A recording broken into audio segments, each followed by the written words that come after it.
আসসালামু আলাইকুম রহমতুল্লাহি ওয়া বারাকাতুহু। দুরুদ শরীফের একটা আমলের কথা আজকে আপনাদেরকে বলবো, যে দুরুদ শরীফটা ফজরের পরে কিংবা ভোর সকালবেলা যদি আপনি 10 বার তেলাওয়াত করতে পারেন, সহজ একটা দুরুদ শরীফ যেটা আপনারা সবাই জানেন, এবং আজকে আমি দুরুদ শরীফটা শুদ্ধভাবে আপনাদেরকে বলে দিব। এই দুরুদ শরীফটা যদি আপনি ফজরের পরে কিংবা ভোর সকালবেলা 10 বার তেলাওয়াত করেন, আপনাকে যে আল্লাহ তাআলা নিয়ামত দান করবে, এর মধ্যে এক নাম্বার হচ্ছে নবী এবং সিদ্দিকিনদের মতো আপনার রূহটা বের করা হবে। সুবহানাল্লাহ। মৃত্যু যন্ত্রণা যে কত কঠিন, কত কষ্টের, তা আর ভাষায় বোঝানোর মতো না। এত কষ্টের মৃত্যু যন্ত্রণা। এই দুনিয়া থেকে আমরা কেউ যেতে চাই না। দুনিয়ার মায়া, ছেলে মেয়ের মায়া, স্ত্রী পরিবারের মায়া, আপনজনদের মায়া ত্যাগ করে এই পৃথিবী থেকে আমরা কেউ যেতে চাই না। কিন্তু যেই মৃত্যুর সময়টা যখন আসে, তখন একত দুনিয়ার চিন্তা যে দুনিয়া থেকে চলে যেতে হচ্ছে, স্ত্রী পরিবার পরিজনের মায়া, দ্বিতীয়ত মৃত্যু যন্ত্রণা। মৃত্যু যন্ত্রণা এত কঠিন যা ভাষায় বলে শেষ করা যাবে না, এত কঠিন। সেই মৃত্যু যন্ত্রণা থেকে আপনি আহসান পাবেন।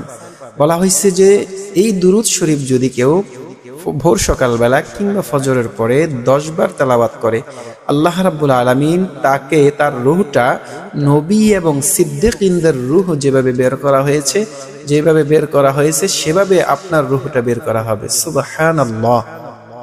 এই দুরূদ শরীফটা যদি আপনি পড়েন, আপনি দ্বিতীয় যে ফজিলত পাবেন, যে নিয়ামত আল্লাহ রাব্বুল আলামিনের কাছে পাবেন, সেটা হচ্ছে ফুল সিরাত। আমরা সবাই জানি যে ফুল সিরাত আমাদের সকলকে পার হতে হবে। যে ফুল সিরাতের রাস্তাটা হবে 30,000 বছরের রাস্তা।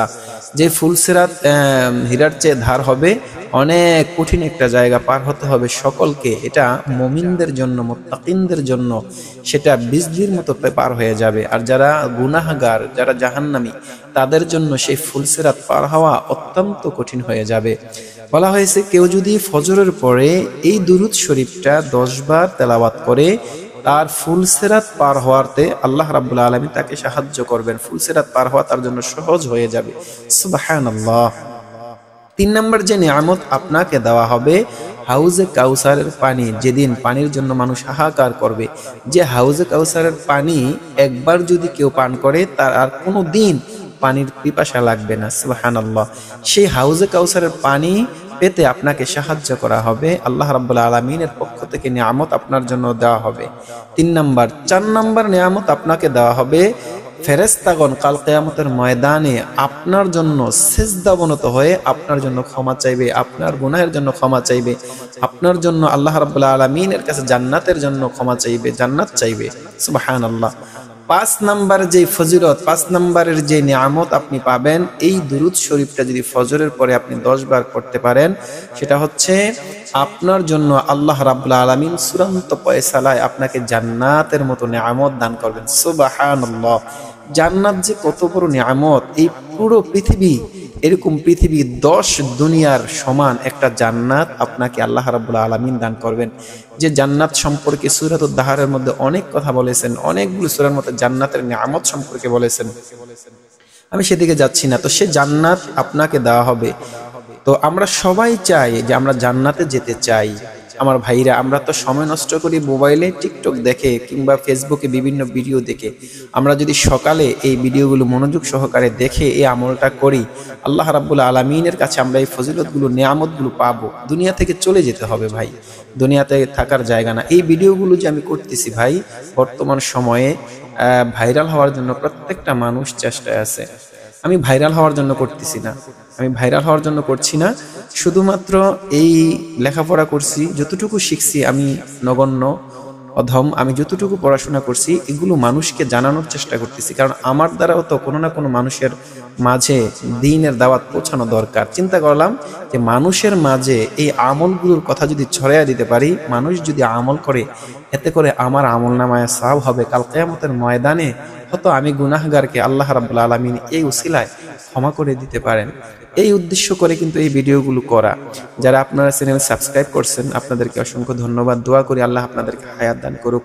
যারা চ্যানেলটি সাবস্ক্রাইব করেননি, প্রিয় দিনী ভাই আমার, চ্যানেলটি সাবস্ক্রাইব করে পাশে থাকুন এবং লাইক কমেন্ট করবেন, মাশাআল্লাহ লিখে যাবেন কিংবা আল্লাহু আকবার লিখে যাবেন। তো যে দুরূদ শরীফটি আপনি ফজরের পরে কিংবা ভোর সকালবেলা 10 বার তেলাওয়াত করবেন, সেই দুরূদ শরীফটির কথা আমি বলছি।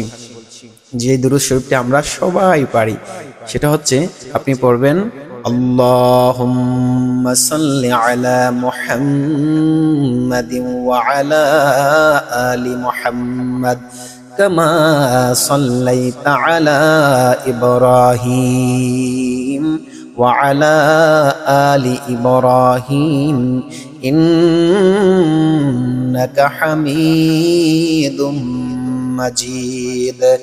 আল্লাহুম্মা বারিক আলা মুহাম্মাদিন ওয়া আলা আলি মুহাম্মাদ কামা বারাকতা আলা ইব্রাহিম ওয়া আলা আলি ইব্রাহিম ইন্নাকা হামিদুম মাজিদ।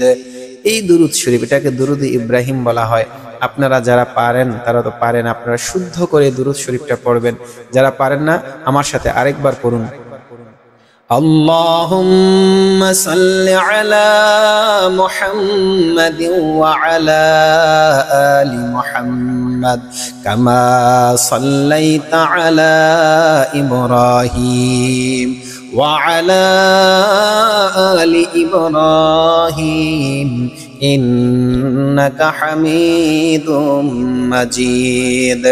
আল্লাহুম্মা বারিক আলা মুহাম্মাদিন ওয়া আলা আলি মুহাম্মাদ কামা বারাকতা আলা ইব্রাহিম ওয়া আলা আলি ইব্রাহিম ইন্নাকা হামিদুম মাজিদ। গনে গনে 10 বার এই দুরূদ শরীফটা ভোর সকালবেলা পড়বেন। ইনশাআল্লাহ যে নিয়ামতগুলোর কথা বললাম, আল্লাহ রাব্বুল আলামিন আপনাকে এই নিয়ামতগুলো দান করবে। আল্লাহ রাব্বুল আলামিন আমাদের সকলকে জান্নাতের মেহমান হওয়ার তৌফিক দান করুক। আমাদের মৃত্যু যন্ত্রণা যেন আল্লাহ তাআলা কমিয়ে দেয়। এবং এই যে দুরূদ শরীফ, এই দুরূদ শরীফের ফজিলত অনেক অনেক। আপনি যদি কোনো কষ্টে পড়েন, বিপদের মধ্যে পড়েন, বেশি বেশি করে দুরূদ শরীফ পড়বেন। আপনার কোনো মনের কিছু নিয়ত যদি পূরণ করতে চান, কোনো কিছুর আশা করেন, আপনি বেশি বেশি করে দুরূদের উপর আমল করবেন, দেখবেন ইনশাআল্লাহ আপনার আশা পূরণ হবে, আপনার নিয়ত পূরণ হবে। আজকের জন্য এই পর্যন্তই।